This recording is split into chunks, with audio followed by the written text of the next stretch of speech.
我有我自己的原则，我不想一辈子让人踩在脚下。你以为我是臭要饭的？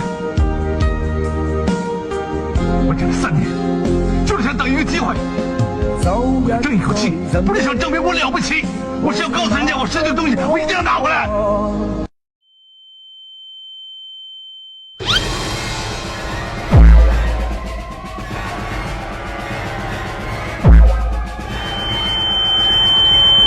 My world, everyone's a pony, and they all eat rainbows and poop butterflies. That's beautiful, Katie.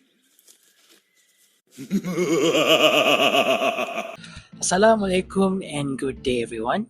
Today our group will be reviewing a short story titled Lamb to the Slaughter written by Roald Dahl, a British author well known for his creative storytelling, unexpected endings, and dark humor. In this review, we'll be covering the main elements that make Lamb to the Slaughter such an engaging and memorable story. We'll be covering about its plot, settings, characters, as well as conflicts and the themes that drive the story forward. We will also look at how Roald Dahl uses literary techniques to build up suspense and surprise to keep the readers entertained until the very end. Now, let's begin with the short story information. Lamb to the Slaughter was first published in 1953. It is one of Roald Dahl's most famous short stories and is often studied by its creative use of irony and dark humor. The story tells Mary Maloney, a loving and devoted wife whose life changes instantly after her husband tells her that he is leaving her.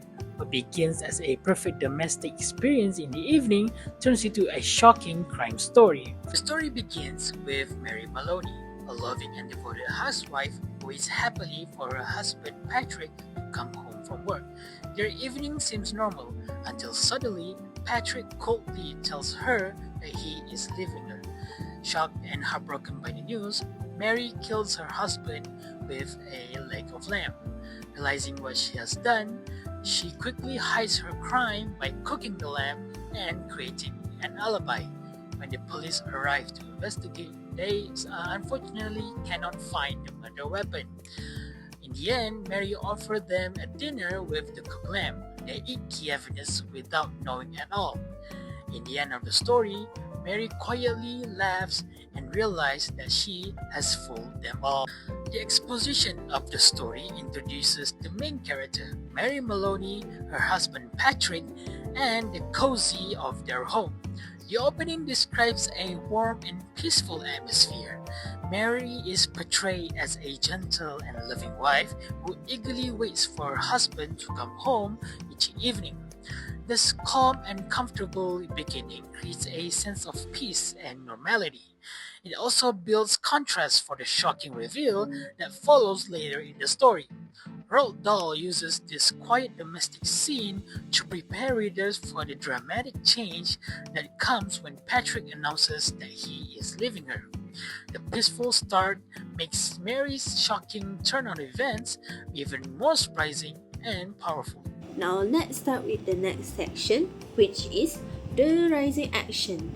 So this is where the conflict starts. So when Patrick came home, he told Mary about the shocking news that he plans on leaving her. So Mary stayed calm. So she went to prepare Patrick his supper. But at the same time, she went to the cellar where she takes a frozen leg of lamb. After she gave Patrick her supper, she struck Patrick and that killed him. After that, when she realized what she has done, she quickly plans to hide the crime by going grocery shopping to create an alibi. Assalamualaikum, my name is BATRISYIA and I'm going to be taking over for the explanation on climax, following action and resolution. So basically for climax, Mary, acting like a grieving woman, asked for the policeman to help her to eat the lamb that she cooked for her husband, acting as if she could bear to eat the lamb that she made for her husband, which she killed, by the way, using the lamb that she asked the policeman to eat. For the for the falling action, the policeman unknowingly ate the proof that they were searching, all while discussing about how by getting the weapon, they will get the culprit who killed Patrick Maloney, not knowing that they were basically eating the proof that was right under their noses, eating the weapon that was right under their noses. And for the resolution, right beside the kitchen where the policemen were eating the lamb leg, Mary was giggling like a maniac, knowing that she got away scot-free without any punishment, since the policeman unknowingly helped her and ate the weapon that she used for killing her husband. And yep, that's all for me. Thank you. So next, let's talk about the setting. So the story was mostly set in Melanie household, which is where the conversation that started the story, the murder, the investigation, and the ending was staged at. So next, let's move on into character and characteristic. So we have Mary Melanie, which is the protagonist of the story.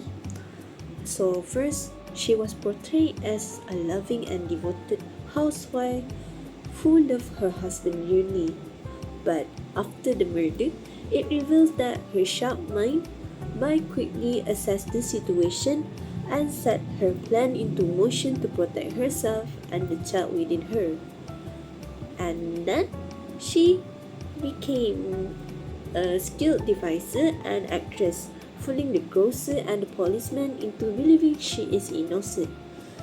And then next, we have Patrick Maloney, he is the husband to Mary Maloney and also a senior police officer, a tired man coming home after a long day at work.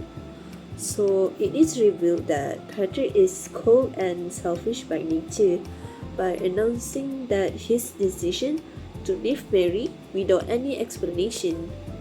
And then he talks about making arrangements to look after her, showing that he focuses more onto practical matters rather than on Mary's feelings. Welcome and good evening. My name is ARIESYA dari BINTI HISHAM, and today I'll be talking about the characters and their characteristic of Sam the Grocer and Sergeant Jack Noonan. I'll begin with Sam the Grocer first. Sam the Grocer may be a minor character, but he plays an important role in the story. He knows Mary as a regular customer and greets her warmly. Without realizing it, he helps her by confirming her alibi later to the police. His friendly and casual conversation makes her story believable and keeps her suspicion away from her. Now I'll move on to Sergeant Jack Noonan. Sergeant Jack Noonan is one of Patrick's colleagues who investigate the murder scene. He is shown as kind and sympathetic toward Mary. He speaks to her gently, even offers his home as a safe place for her to stay, because he sees Mary as innocent and grieving wife. So he never suspects her a thing. So that's how his trust and compassion help Mary successfully hide her crime. Now we are done with the characters and their characteristics. We'll be looking at the conflict. So let's begin with internal conflicts. So first and foremost, Mary's main internal conflict begins when she struggles to accept her husband's betrayal. At first, she refused to believe it. Shown in the line, her first instinct was not to believe any of it, reject it all. This showed her denial and difficulty processing the end of her happy life. After killing Patrick, her focus shifts from grief to survival. Her mind becomes extraordinarily clear and she thinks about penalty and her unborn child, she changed from a loving wife to a quick-thinking manipulator, practicing her smile and voice to sound normal and reminding herself to act naturally when she discovered the body.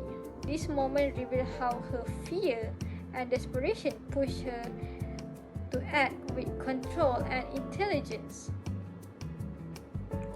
So I think that's all for me. I will be passing the next slide to Hannah. Assalamualaikum. My name is Hannah and I'll be elaborating on the external conflicts, the point of view, and the themes of the story. So I'll start with the external conflicts. There are two external conflicts that we found in the story, which are character versus character and character versus society. So let's start with the character versus character conflict.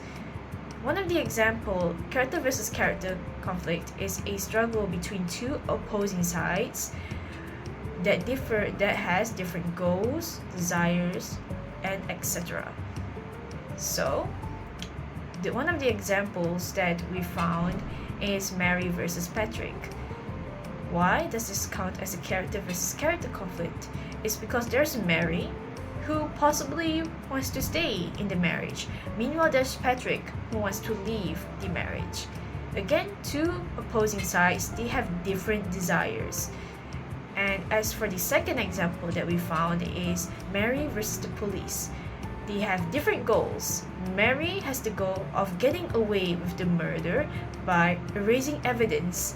Meanwhile, there's the police who are investigating Mary and Patrick's home in order to find the culprit of the murder of Patrick.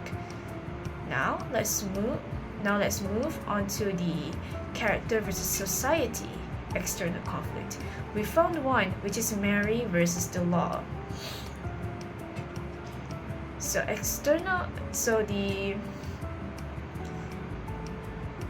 the character versus society is when the characters are going against societal norms, rules, or etc. So Mary is going against the rules by erasing any shred of evidence that leads towards her being the culprit of her own husband's murder. And let's go onward towards the point of view. The point of view for this short story is omniscient point of view. Why? This is because it's in third person, and the author also reveals the character's thoughts, goals, and plans without leaving it ambiguous and up to interpretation. So it's obvious it's written in the story on what Mary felt at that moment. And finally, we have the themes. So we've discovered two themes in the story, and the one that we believe to be the main core is deception, because there are multiple examples of deception in the story. For example, there is Patrick deceiving his wife. While it is not told by his readers, it is heavily implied that Patrick has been holding off his feelings regarding the marriage for so long, which is why Mary reacted in a state of shock. There's also the moment when Mary lies and feigns innocence during the police investigation. She also pretends to act as she normally would when she was buying groceries. And last but not least, we have the death theme. So it's pretty self-explanatory, because in the first few pages, Patrick dies because he was murdered by Mary after in a state of shock, because Mary couldn't accept the fact that this was happening to them and their marriage. So that's all from me. Thank you for listening. Assalamualaikum. So today I would like to talk about literary devices. in the short story Lamb to the Slaughter by Roald Dahl. So for my part, I will explain about two literary devices, which is irony and imagery. So both of these literary devices make the story more entertaining, suspense, and creative. So let's start with the irony. So what is irony? Irony is something that happens differently from what we expect as a reader. So in this story, Roald Dahl used three types of irony, which is verbal, situational, and dramatic irony. So for verbal irony, at the end of the story, Mary's offers the policeman the cooked leg of lamb and says it would be a favor if you would eat it up.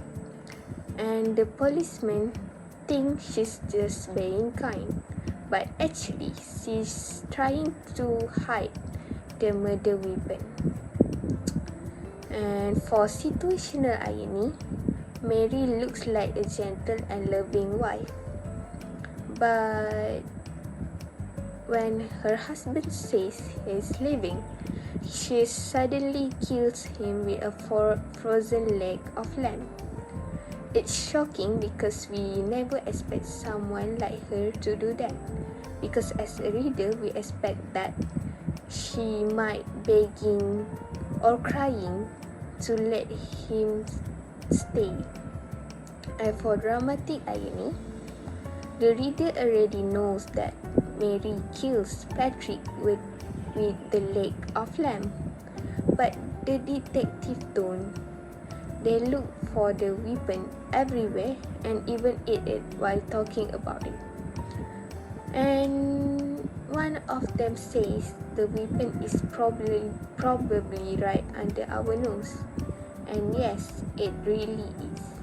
So for this irony occurs when we as a reader already know what happening, that meanwhile the character do not know.